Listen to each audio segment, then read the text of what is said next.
¿Recuerdan que en el inicio del video íbamos a hacer s'mores? Bueno, vamos a hacerlos. Sí, número necesitamos bombones, galletas y chocolate. Pero vamos a derretir el chocolate. No tenemos que derretir el chocolate. ¿Pero por qué? Normal.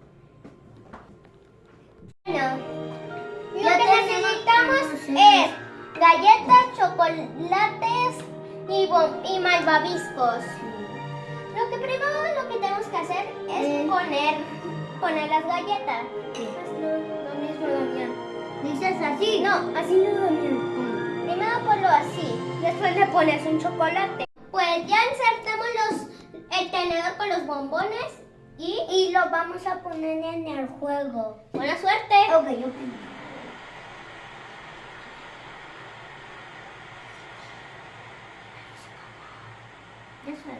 Ok, ya estamos girando los bombones y el Laurito se le quemó así y por eso está muy negro.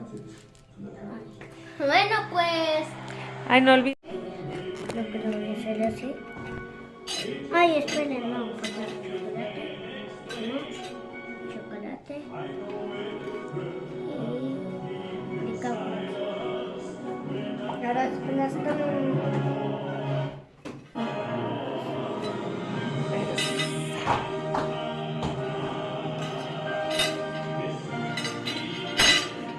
¡Wow!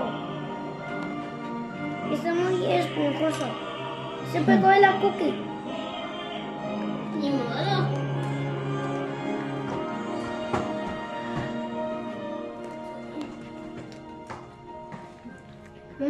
¿Qué tal? ¿No?